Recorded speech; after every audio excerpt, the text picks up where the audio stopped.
I'm just going to share my screen. Everyone see that there? Yeah, okay. So my name's Nicola Troy, for anyone who doesn't know, and I'm the Corporate Governance Officer at the Walton Centre, and I manage the Trust membership also.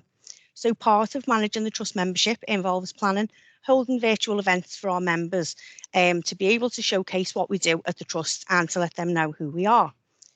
The Trust currently has 6,500 members, 1,500 of them are staff members, and the rest of the members are made up of members of the public. So that could be any current or previous patients of the Trust, their family member and friends, and anyone who takes a genuine interest in the work of the Trust, and someone who generally cares about the work that we do. Part of that role is managing the Trust membership, and that involves planning and holding virtual events like this for our members to be able to give them an insight to our services.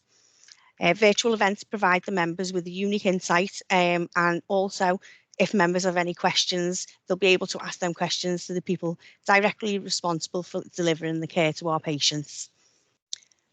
Okay, so I'll just click to the slide down here. So these are membership events, and what we do ask is that if people that have joined today that aren't members, that we do encourage them to become members so they can be notified of any future events that are coming up in the future.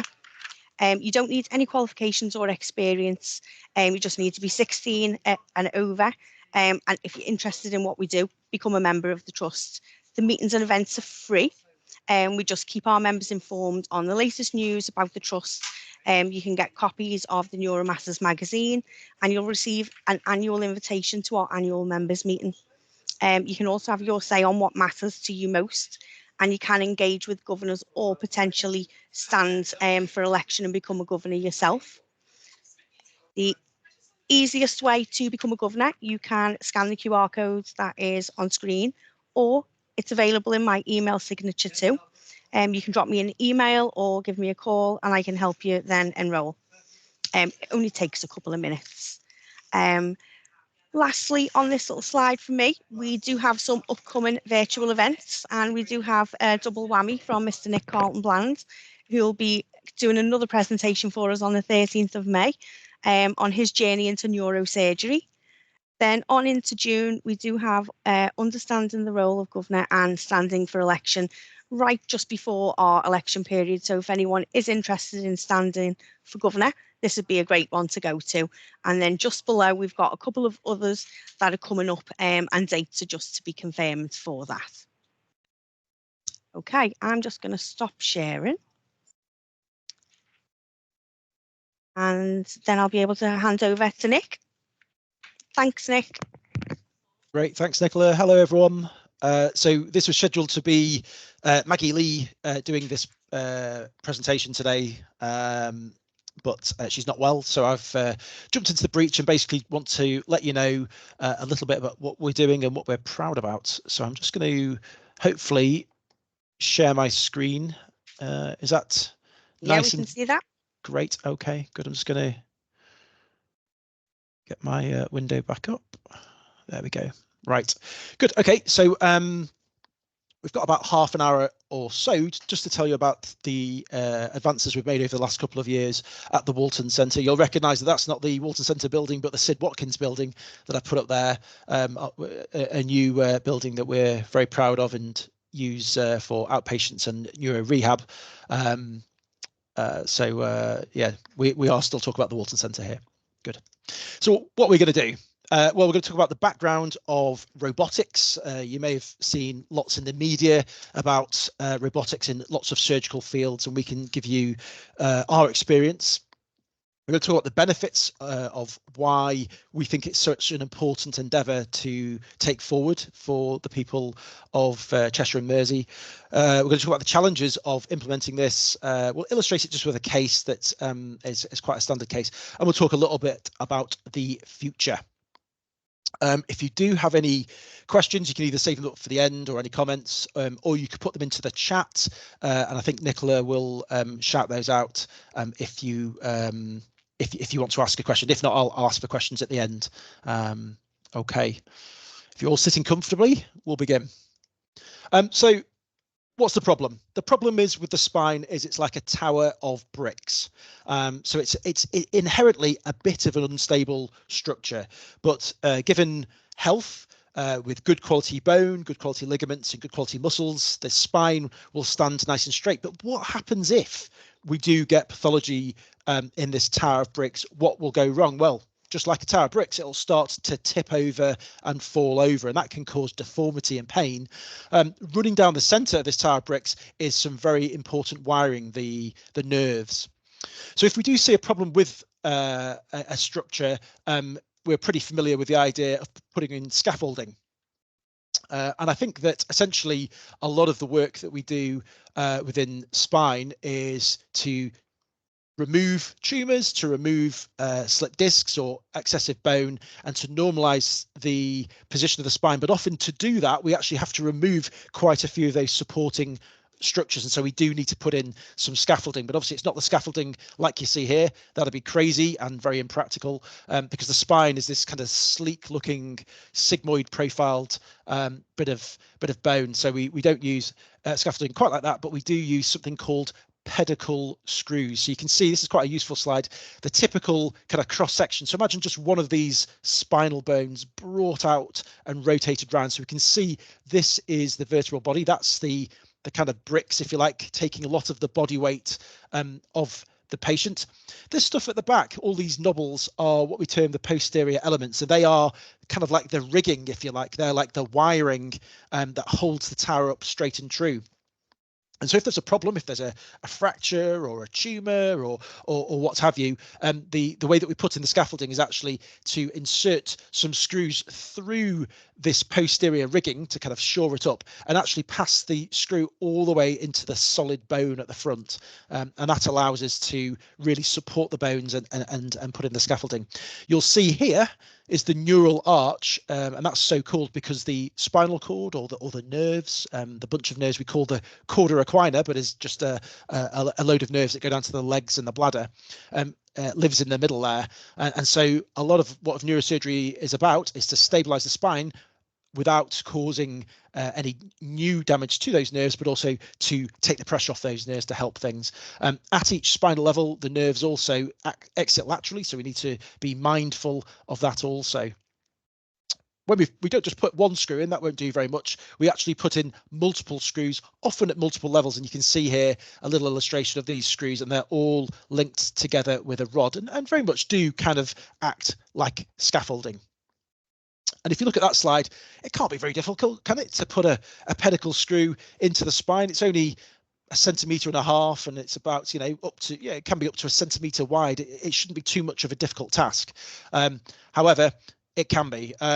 Here are some illustrations of typical usages. So this is a patient. These images are sourced off the internet. These aren't Walton patients that I'm using, just to reassure you. These are sort of Google pictures, but we can see here a sideways view on the spine. So we can see on the MRI scan the kind of blocks of bone, the vertebral bodies here, all stacked up together with the discs in between. And we can see this vertebral body here has actually collapsed. Those are the two discs there, and in the body there's a collapse of the bone. And so this patient went on to have some of these scaffolding poles, if you like, the pedicle screws put in there to restore the level and to take the pressure off the spinal cord, because directly behind this column is in fact the spinal cord, surrounded by the fluid, which is like a shock absorbing fluid called CSF, cerebral spinal fluid. And you can just see here that the vertebral body had bulged out backwards and was actually pressing on the spinal cord.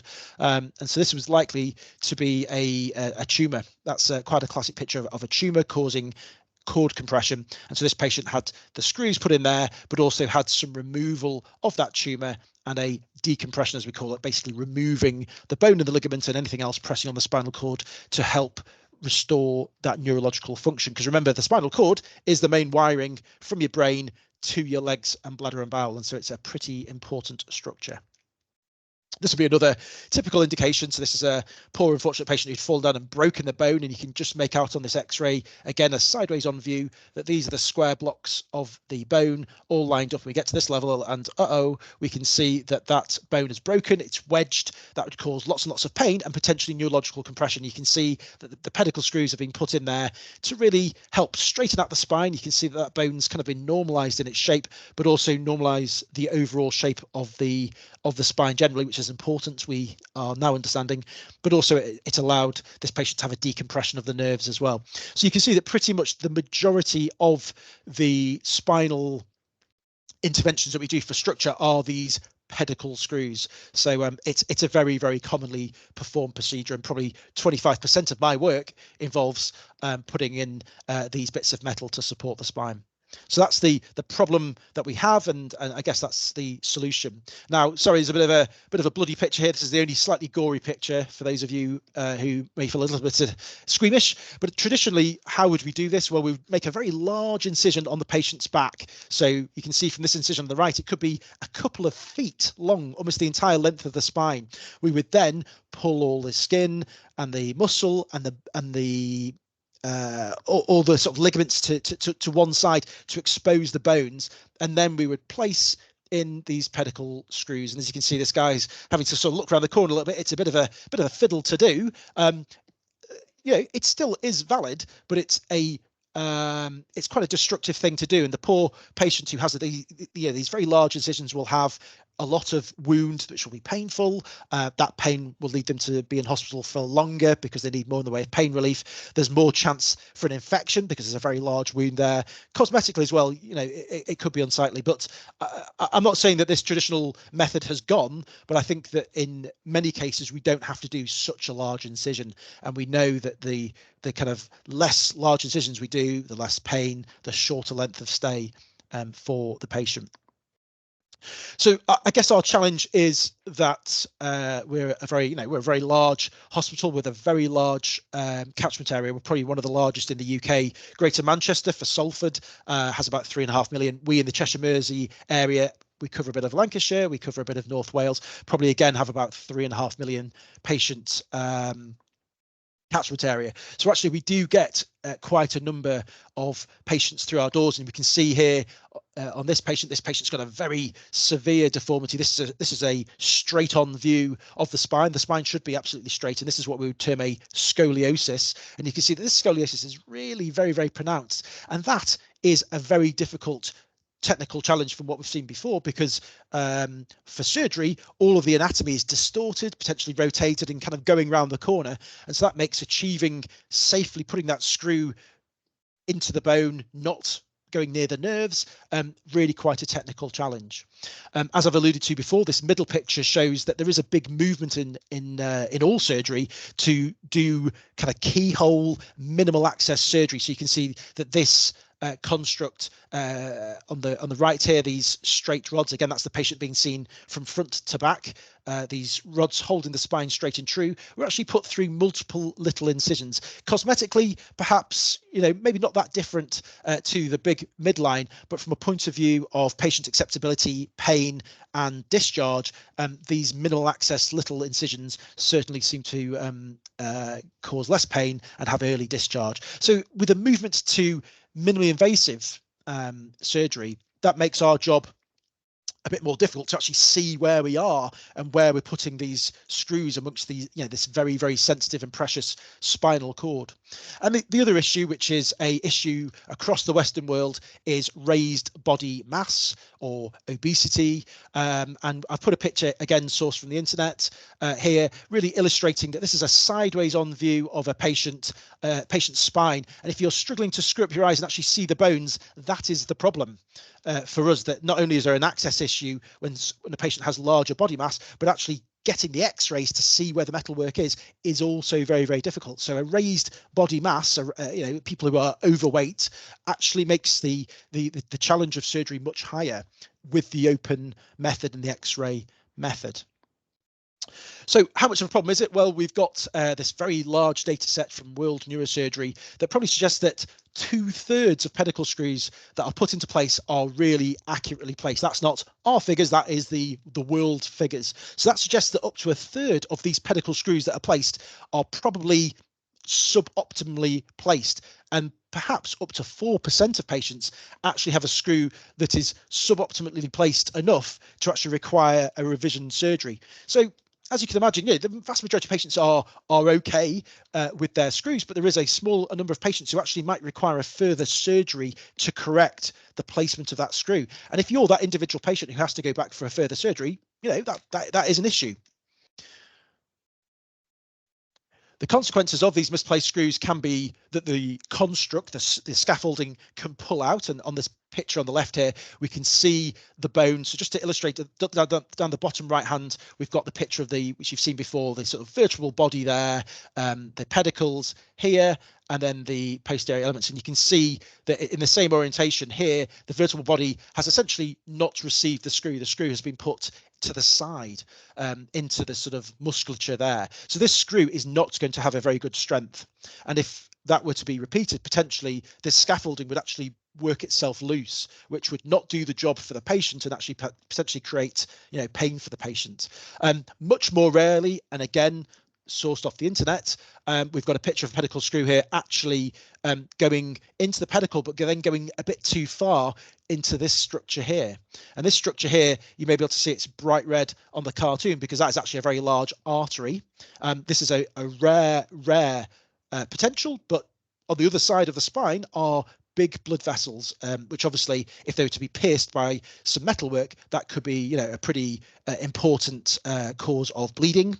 And here, a picture of a pedicle screw that's been inserted, and actually, instead of going directly into the pedicle, this has gone across where the nerves would be. Now, again, this is from the internet. I can't tell you exactly what the circumstances of this patient was, but these illustrate that this task of putting the screws into the spine is not so straightforward necessarily, and it can have definite consequences for the patient. So I think we've shown there really that this is the most common technology that we use to support the spine for tumors and cancers and for degeneration. It's super useful to allow us to support the spine, to help with back pain if it's from an acute fracture, and to help us take pressure off the nerves. But there are risks with it, risks of the big incision to get in there, but also actually risks actually placing the screws into the correct place. So how can we be helped by technology? Well, we can be helped. And you can see here this rather unlikely looking device, which is in fact the device that we have got at the Walton Centre. It's produced by an American company called Globus, but there are obviously other providers, but this we felt was the best fit for the Walton Centre. It's quite a funny looking thing, really. So just to let me talk you through it, this base here essentially contains the computer. You can just see here a robot arm that's like a robot arm that might be used in a sort of factory or some other place. I mean, robot arms have been around for a few decades now. It's incredibly accurate, relatively slow moving, but incredibly precise. And within the robot arm here, we have an illustration of the kind of tool that we would use to insert the pedicle screw. This thing to the left is where the magic happens, I guess, if you like, is actually the observation stand. And this observation stand has two cameras. And these cameras are separated, and we actually get stereoscopic vision. And so essentially, if the robot can see the patient and it has a CT scan loaded into it, it can do some very clever maths and work out to sub-millimeter accuracy where we are within the patient. So this is technology that is not unique to spine. We use a very similar system for brain surgery, for putting in electrodes and other things. And actually other specialities outside of neurosurgery and spine surgery use navigation. It is something that's been around for a few years, but the addition of actually having a robot arm is, I think I'll hopefully demonstrate to you, a big step forward. And many people remark on this that it reminds them of the family 80s movie Short Circuit, and if it does, yeah, I can kind of see it, two eyes and a body that moves very, very slowly around. But yeah, okay. For those of you a bit younger than 40, you won't know what I'm talking about.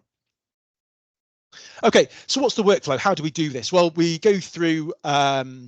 Obviously, we talk to the patient about the operation. We go through the benefits and the risks, and then the patient will come to the Walton Centre and be drifted off to sleep. When the patient's asleep, we'll often turn the patient onto their front, and so you can see here a surgical table, and we've got this actor kind of mocked up lying on these pressure absorbing bolsters. The key thing about this table really is that it is often made out of carbon fiber, and that allows us to get our x-rays and to be able to see the patient and the spine very, very accurately. So then when the patient is there, we bring in the short circuit robot, the Globus Excelsius, as we call it, with the stereoscopic camera. And importantly, we do a small surgical procedure. We actually add a very small frame. So this is something which we don't leave in there long term, but we actually place it for the surgery. And this frame, you'll see a picture of it later, is essentially a small array with these little, on this illustration, the little blue balls, but they're little motion capture balls. And you may have seen in the film industry actors wearing motion capture balls. It's exactly the same technology. And if we put these motion capture balls onto the patient and the camera can see them, it can tell you where you are to incredibly high precision and accuracy. Then typically we have this at the Walton Centre. It's called an O-arm, which is actually a mobile CT scanner. So a CT scanner is a form of X-ray, but CT scans give you 3D information and a lot higher sort of granularity of information. So a CT scan is something that not every unit would have, but we're very lucky to have this O-arm scanner. And so we scan the patient on the table in the position that they're lying in and get that 3D data. That is then fed back to the machine here. You can just see the Globus machine here, where all the processing in and where the cameras are. And then when that scan is done, and we've done all the sort of verification checks, the robot's arm will know absolutely precisely where the patient's spine is.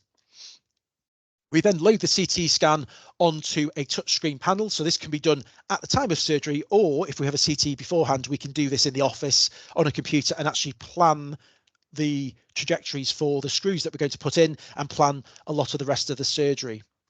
And you can just see an illustration here. You can see, again, sideways on, you can see some of those spinal bones there. And then you can see in gold superimposed are the proposed screws that we're going to place. And then you can see these imaginary pink lines, which are the trajectories that we're going to use. So you can actually, as a surgeon, you can actually alter these a little bit to optimize the trajectories, to perhaps make all of those trajectories converge on one skin incision and actually minimize the skin incision, which is better for cosmesis. You know, it looks better, smaller incisions, but actually it's better for the patient in terms of pain and infection, as I've mentioned before. Once we're happy with that and we're able to rotate round the views and we're happy that the screws are beautifully in position, we then press essentially go, and we can just see that this surgeon's in the way here, but we can just see the robot arm will very slowly move to the optimum position. And then we will place the screw, and often with the robotic surgery, we actually do this in a form that we term percutaneous. So often we won't do that big incision where we move all the skin and the fat and the muscle out of the way. We'll actually make little incisions, as we saw previously, little keyhole incisions, and place down the drill and then the screw into those trajectories and place those screws, and then we will link them together with rods. I did experiment putting in a video of this, but actually it's not particularly exciting. Just imagine a very slow and ponderous moving arm and then someone putting a screw down it, just because it doesn't play very well on Teams. So just to really look at our geographical area, so we do cover this very large population, 3.5 million or so patients, and we are a very high volume centre, perhaps 2,500 operations a year. That is probably one of the highest volume centres in the UK, and we've had some form of this advanced navigation for a while. So we first got our CT scanner, the O-arm, in 2009. We went on to get a 3D C-arm in 2013, and then we went on to get the most current version of the CT scanner. And we had some navigation with this, but we upgraded this to the robot in 2022, we now have been flying. We have just recently passed our 100 cases. You can see Miss Lee here, who was unfortunately unwell but meant to be doing this lecture, along with many of the other surgeons, orthopedic and neurosurgeons who use this technology. And we are in fact the highest volume centre in the entire country for robotic spinal surgery, with Oxford close second behind us, and then Stanmore and London. So there aren't that many centres yet in the UK. So we are really leading the charge. And I think the advantage of being in this position is we've learnt how to use the robot really well, and we're starting to really see the benefits for the patients in the Cheshire Mersey area. So we talked about benefits. What are the benefits? Well, it's more accurate. That is absolutely undeniable, and I'll talk about some of our results just a little bit later. But it's a lot more accurate. We make smaller incisions, so there's less post-operative pain, there's less infections. Interestingly, it's actually better for the radiography staff, because they will do a single CT scan at the beginning of the case, and then they are freed up to go and do other things or go to other theatres or what have you. Whereas in the traditional method, the radiographer would have to stay in theatre to do multiple x-rays. And so actually it frees up the theatre staff. The other advantage is that actually there's less radiation. There's less x-ray used in this method, and that's useful. The patient gets a CT scan, which is about a year's worth of background radiation. But for the staff who are doing this day in, day out, we accumulate potentially quite a bit of radiation. And so if we do a CT scan, we all leave the room and come back in, and then we don't use any more x-rays, there's actually less irradiation of the staff. So actually there's probably health benefits for the workforce to do this case, as well as freeing up the workforce. The other benefits is that we can plan. One CT scan is equivalent to a year's radioactivity absorbed. Background radiation, yes. So yeah, it's a reasonable amount of x-ray. Yeah. Okay, David. Right, I'll just carry on. So the other advantage of the robotic is we can plan pre-op. We can, I think, when we're putting in multiple screws, actually the robot makes the process much quicker, because once we've got the screw and we move exactly to the next trajectory, and actually we can get into quite a workflow where we can put in a screw perhaps every 5 minutes, which doesn't sound like very good, particularly at 5 minutes per screw, but compared to open, that is a very rapid, and it's not about speed, it's about accuracy, but it happens to be also incredibly accurate. The ergonomics for us as surgeons is actually, if you remember the original picture, you'll see surgeons sort of bending over, and for this we're stood. You can see Miss Lee in this photo here, stood quite upright. We're looking at the screen, and we're very easily, you can see the robot arm holding the position there, and it's quite ergonomically for us. It's really quite a good experience. We use a power drill, so it takes out some of the kind of human effort to do it, but we still the placement of the screws is under human control. The robot is not putting in the screws. That is still under human control, because obviously we're still learning about the technology, and to have the human control gives us all, I think, a lot more sort of feel that we have a control of the surgery, and we're not, and nowhere is in the world doing automated surgery at this stage.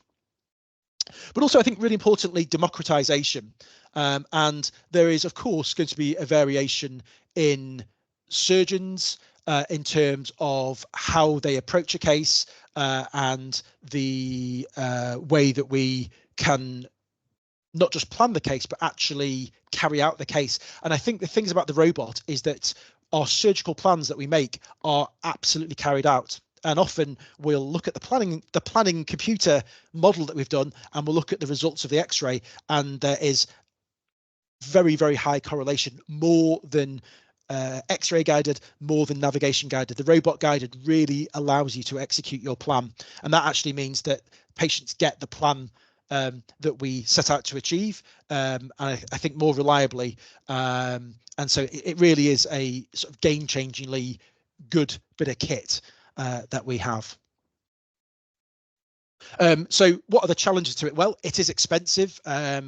These robots come in at probably something like £750,000. They are expensive bits of kit, and that's probably why so far in the NHS there haven't been lots and lots of centres, because there has to be a sort of business model to be able to get that, and some centres have gone through charities, some have gone through an agreement with the company to use their particular form of screws and technology as a way to fund it. I think other issues is the use of data, and there have been concerns that effectively we are potentially programming an AI model with our patient data, and there are data governance issues, but we're assured in the UK at least none of this data that we're planning on the robot is then uploaded to some sort of big, computer center to be analysed. So the UK patients and the UK data is safe, but I think in other healthcare economies in other countries that is a concern about the patient data. A more immediate concern, I think, for surgeons is de-skilling, because I think that many of my colleagues and myself believe that the robot really is so much better. That this is the primary way in which we do the surgery, and that's good for those patients. But obviously, it is still necessary to know how to do these sort of surgeries without the robot being there. What happens if the robot breaks? What happens if someone else is using the robot? We need to be able to use those other technologies, and I think that for the surgeons coming through, there's a potential that they'll be very dependent on having this very expensive robot technology, and so those are challenges that we are taking on. Specifically, my interest, along with kind of doing the surgery, is actually education, and you can see some panels here of things that we've done. We've got a virtual reality headset and goggles there to practice doing the surgery on this laptop in this sort of old-fashioned way. We've brought in very realistic models for surgeons in training to operate on. We've got this Neuro VR simulator that I think I'm talking about at the next virtual members meeting, but it is a really advanced and very nice bit of kit, and there it is in our simulation lab on Jefferson Ward. And we also have a operating microscope that we practice the surgeries with, and even some of our technology companies will bring a simulation suite, and we've had that I think 3 times now here to the Walton Centre. So we are trying to make sure that the surgeons of the future have the full suite of surgical training, from the very fancy and high-tech robots, which I do think is kind of the future of spine surgery, but with those other techniques, because robot is not necessarily suitable for every single case, and we do still need to know how to do these surgeries in other ways. So here would just be just because we're coming to the last sort of 5 minutes or so, this would be a sort of typical case and a very nice case to describe. So this is a 77-year-old patient who had a fall. We can see their MRI scan sideways on there, so we can see the skin of their back there, the knobbles in their back there, which are the spinous processes. We can see the spinal cord making its way down in that fluid, the cerebral spinal fluid, and then we can see the square blocks of bone there up until this point, and we can see that unfortunately this fall has led to a vertebral collapse, and that vertebral collapse is going backwards and actually pressing on the spinal cord and causing impairment for this patient. So it's not just back pain, it's actually back pain with neurological compression. And so this patient had a cauda equina syndrome, so problems with their bladder and bowel, and their left foot was weak. This patient was quite high risk with an aortic valve, a previous blood clot, and if you look on the CT scan here, you can see that the bones aren't bright whites. They're very, very, very pale. This is a manifestation of osteoporosis. So this is quite a challenging case because the patient has quite a lot of health concerns and problems, but they've got very thin bones. And then when we go on to do the x-rays, similar to the x-ray I showed you previously, we just can't see the bones. We can't see them, not because this patient is particularly overweight or obese, it's because the bone density has gone with the osteoporosis. And so this actually makes it quite difficult to place these screws safely. So we brought in a robot and did a O-arm spin, and we were able to, on the CT scan, very clearly see the bones, but more importantly, able to deliver this percutaneous minimal incision instrumentation of this broken bone. And for someone who's on blood thinners because of their aortic valve and a previous blood clot, we want to make small incisions which aren't painful, which allow us to get the patient back onto their anticoagulation.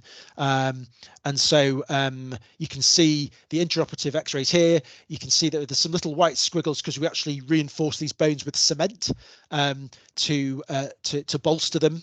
But you can see that we place these screws very nicely, and I've just put here that we put the screws in, which are 8 screws in 25 minutes, which really, in a case where you can hardly see the bones on x-ray, is incredible to get from a percutaneous method. And so hopefully I've shown you that this is a real life application. It's not just for really difficult scoliosis surgery. For your everyday patients and your everyday fractures and spinal conditions, this robot is useful.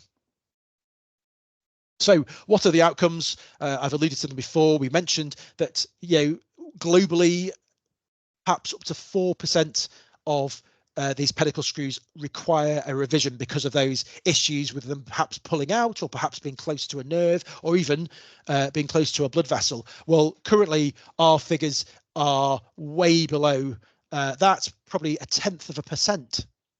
0.02%. So we are at a very, very, very low revision rate. It's not zero. This technology is not foolproof, and we have had to revise perhaps a couple of screws, but compared to the 4%, we are very, very low. And so I think you can see that not only are we probably making smaller incisions with this technology and getting all the other benefits that I mentioned before, but actually, the ultimate thing is that patients are having to have less corrective surgeries to move them around. The accuracy of these screws are really, really high. So what's the future for us? Well, I think probably much more in the way of the use of robotics, and perhaps rather than using it as a kind of new technology, I think it will become a standard for spine technology. Some of my colleagues are looking to use it in different ways and for sort of different indications of operation, perhaps doing fixations of the pelvis or doing operations from the side of the spine. And this technology can do all of that. And doing operations in the neck is a potential for this robot. I think there's a lot less experience, and there are a few technical issues that make the robotics surgery in the neck a little bit less appealing. But that is something that we are potentially looking at. So in conclusion, Walton Centre has been a vanguard. We introduced spinal robotics to the north of England. We were actually second to Oxford in terms of doing the cases, but we've now overtaken them with the greatest number of robotic spinal cases in the UK. So we're the highest volume, and also we are a training centre for visiting surgeons from the UK and from elsewhere to come and see the workflow and the practicalities and the learning of using the robot. And I think it is accurate, it's safe, and it is very consistent care for patients. And we've seen so far in our first 110 cases, I think we've done a very low revision rate. Okay, so that's me. Oh, there we are, bang on time, 1:45. And so I don't know if there are anything in the chat, but does anyone have any questions? There's a couple of questions. I'll call out the names in the order that they came in. So Barbara, you can go ahead and ask your question. I think he's actually answered my question. I was asking whether it can be used for cervical surgery. Yeah, so I mean, I think that from a posterior neck point of view, we may be doing that. We currently use navigation. I think there are some practical points and learning with cervical spine. I think the difficulty with using the robot in the neck is the anatomy is so much smaller that we never really do percutaneous technique, and we expose everything. And so the utility of the robot, I think, is less because we don't do percutaneous in the neck, just because the anatomy is smaller. But it is something that we're looking at, and Globus do training courses for it. We've not widely adopted that yet. Okay, and Jan? Hi there, Nick. Really very interesting presentation. Thank you very much. I was just interested looking at the geographical map that you've got there that you shared with us. That Wales wasn't highlighted. Is that something that you don't Is there an area that you haven't gone into at all? No, we take patients from North Wales and offer surgeries. That map is just a generic map which came off the, I think, commissioning website. So we do take patients from North Wales. We are taking patients from Lancashire, and now we've changed that. Now that CCGs have disappeared and we've got these integrated care boards, Greater Manchester have quite a large waiting list. They're looking at a couple of years, and so actually we're starting to take patients from Wigan and from across Greater Manchester as we can, capacity wise. So this map, you could probably colour in a lot of this in different colours. Yeah, lovely. Thank you very much, Nick. Okay, and then we've got Niamh Doran. If she's still on, I'll ask the question. I think you've already answered it, Nick. Do you have surgeons and other clinicians who come to train on the robots from other areas within the UK?